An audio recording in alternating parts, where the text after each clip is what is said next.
Obama was awarded the Nobel Peace Prize. How is the world reacting to his achievement? Did you know that SCSU is one of the top 50 safest universities in the country? What is SCSU Police Department doing to make Southern safer? Find out what Southern students are doing for Halloween. You're tuned into SCSU TV.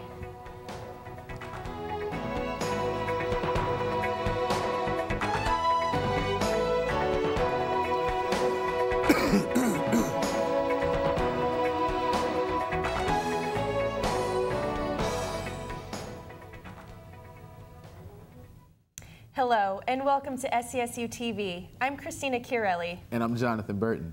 President Barack Obama has become the third U.S. president to win the Nobel Peace Prize. The honor comes after Obama has been in office for less than 9 months, and as he decides whether to send more troops to Afghanistan. The president was selected from 205 nominees. The decision has angered U.S. conservatives and drawn criticism across the world. The president said that he does not view the prize as a recognition of his own accomplishments, but as an affirmation of America's leadership and on behalf of aspirations held by people in all nations.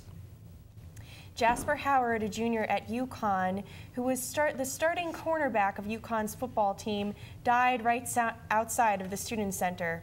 Howard was stabbed in the stomach and was pronounced dead on Sunday morning at St. Francis Hospital. A second student was stabbed, treated, and released from Wyndham Hospital. No arrests have been made, and police believe the assailant is not a UConn student. How safe is Southern Connecticut State University? SCSU TV reporter Jonathan Burton sat down with Chief Dooley to find out. According to thedeadlybeast.com, Southern Connecticut State University is the 22nd safest university in the country. We caught up with SCSU Police Chief Dooley to find out exactly how safe Southern really is and the steps students can take to stay safe on and off campus. As a police department, we work collaboratively with others on campus. I serve on many committees throughout the campus. But it's not just myself, it's the sergeants and the officers, the detective, the deputy chief. We, will work with different groups to do programming that benefits everyone. We have programs to help with resident students, but we also have programs to help with commuter students.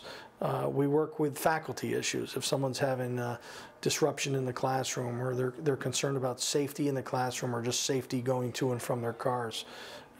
We have a pretty good, I'd like to say a pretty good reputation of working with people. Dooley says in order to eliminate the opportunity of crime, students should remember to lock their doors, walk in groups, and be aware of their surroundings. Although we will increase lighting, and although we have quite a few, the life safety systems here and the burglar alarm systems are here, oftentimes the human element is what gets somebody into trouble by not being aware of their surroundings or not being careful. The police department has worked closely with the administrative staff to put together a campus map, which offers a lot of information about the campus and safety. It's a campus map. It's a map about all of the buildings on campus, the roadways, where the blue phones are, the emergency phones, where the shuttle stops are, and a variety of different information is a key to each one of the buildings as to where they're located. We have the emergency blue phones, there's fire alarms, there's intercom systems in buildings, the campus shuttles, the walking escorts, the rides program for someone who needs to get back and forth. If it's something of a routine nature or something that's of a non-emergency nature, certainly University Police, 392-5375 is the main number to call, and the dispatcher can immediately contact the supervisor to provide services. University Police is open 24/7, but Dooley says in the case of an emergency, students should know to dial 911. After talking with Chief Dooley, we've learned that Southern is still taking steps into providing a safer environment for students and faculty. Jonathan Burton reporting for SCSU TV. 3 days after the world watched a giant balloon fly through the air, authorities announced what millions suspected. The whole act was staged. 6-year-old Falcon Heaney said in an interview his parents told him that the stunt was for a show. Police are still investigating the Heaney family. Are you a poet? Do you rap or sing? If so, then Black Student Union wants you to come showcase your talent at Expressions. October 27th, Expressions will be held in Engelman Hall, room C112. Doors open at 7 p.m. Performances will begin at 7:30. For more information, contact BSU Vice President Frank Brady. According to the New Haven Register, there is still no plea for the Annie Lee case. Raymond J. Clark III, the alleged killer, was in court on Tuesday. Clark seems to persistently remain silent throughout the case. There will be a hearing by New Haven Superior Court where the judge did not make a motion to the media, including the Register. The Register seeks to uncover the documents that have been filed. However, the arrest warrant, search warrant, and other documents have not been seen since Clark's arrest September 17th. The Register says it has teamed up with the New York Times, and the Associated Press has paired up with the Hartford Courant. The case will appear back in court on November 3rd. Feeling stressed? There will be free Pilates classes in the SCSU Fitness Center on Wednesdays from 12:15 to 1:15 p.m. Students can attend the class to improve posture, flexibility, and balance while reducing stress and building confidence. Students do not have to be a member of the gym to take the class. To find out more information, stop by the Fitness Center or go to southernct.edu/fitness center. WSIN Radio, the Southern Campus radio station, had its 7th annual SINFest. The station brought musical acts who performed outside of Con Hall. SSU reporter Christina Chiarelli has the story. The game is mine. You do some forfeit. On what? What? Okay, you do some forfeit. Southern SINFest is not how it sounds. Junior Program Director of WSIN Radio, Caitlin O'Brien, explains the festival. Today we have our annual WSIN Radio SINFest. We have 4 different bands that come every year, usually different. We have a few of the same from last year. We had M-Cash, Detour, the Queen Killing Kings, and the Arkhams, and they play in, they all play from 3:30 to 6. We have a lot of free food this year. It's a free concert for all Southern students. They can bring guests as well, so we're really excited for it. This was WSIN Radio's 7th annual festival. It is put together by members like station music director Doug Liggins. The stage stuff, Jerry Dunkley knows people and he's had contacts for years, and then all the bands, we just contact the bands ourselves and they say, yeah, we'll play, and say, okay, cool, and they play. So yeah, it's awesome. Katie Zold, general manager of WSIN, goes through a long process. A lot of paperwork. It's a lot of paperwork, endless paperwork, getting bands together, finding quality acts to put on. You don't want to put up a bad band or someone without talent, so it's searching for the right bands and then filling out a lot of paperwork to get them, paid and happy and that sort of thing, and then booking everything else like the stage, the sound, and just kind of delegating and organizing the rest of the festival. Many students, like sophomore Nick Abriola, gathered outside of Con Hall. Some good music, some free cookies and t-shirts and CDs of some bands I've never heard of.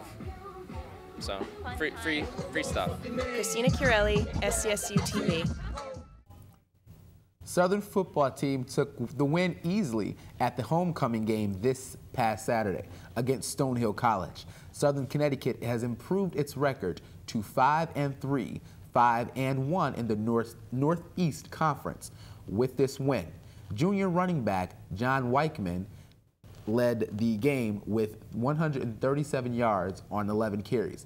The Owls' next game will be October 30th against Merrimack College. Ghosts and spirits beware. Ghost hunter Lorraine Warren is coming to Southern to tell her stories of encounters with the supernatural. Tickets are $8 for students, staff, and faculty, and $10 for the general public.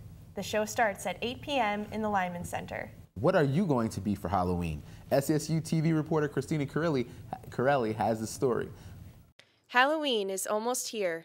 For Southern students, will it be a trick or a treat? Whoppers, Hershey's Kisses, Starburst, Sprees, bottle caps, Wonka bars, graham crackers, pretzels, those little pretzels, popcorn balls, that kind of thing. I was going to be Ursula from Little Mermaid, but now I'm going to be Mrs. White from Clue the movie. So I think I'm just going to hang out with my friends, maybe go downtown. Yeah, I think that people just think that, we get older and that's kind of just like kid stuff and that we shouldn't dress up, but I actually love dressing up, so I don't see why people think that. It seems that students here at Southern have many plans for Halloween this year. Last year I went to What Bar, but that's not there anymore, so I'll probably just do parties this year. Now I could get into bars legally, so just do that. 2 years ago I was McLovin for Halloween, which was a lot of fun because a lot of people think I look like him. Last year I didn't really dress up because, I don't know, I just really wasn't in the Halloween mood last year, but this year kind of thinking about maybe being a clown. I went trick-or-treating last year as a senior in high school, so that was fun. Getting dressed up, eating candy, and going out with friends is what Southern students seem to be excited for on Halloween. Christina Chiarelli, SCSU TV. Now over to Alex Lawson with our entertainment news. Thanks, John. Two of the most wanted females in music are teaming up for a video that is sure to be pure entertainment. Beyoncé has added Lady Gaga to her remix of her latest single, Video Phone, off her I Am Sasha Fierce album. The Rachel Ray Show has more celebrating to do. After winning its Emmy Award, The Rachel Ray Show has been picked up in 90% of the country and is 28 of the top 30 in the market. It pays to have Oprah as a friend. Ready for Rihanna Mania? Well, if not, get ready. The Barbadian Beauty will be releasing the first single, Russian Roulette, off her fourth studio album in stores November 23rd. It will be Rihanna's first album since the February incident involving her and her superstar ex-boyfriend Chris Brown. October 28th, Michael Jackson's This Is It movie will be released in theaters. Critics are predicting that the movie will sell over $250 million in its first week. Now back to the news desk. Christina? Thanks for watching SCSU TV. I'm Christina Chiarelli. And I'm Jonathan Burton. Join us next week for another edition. And we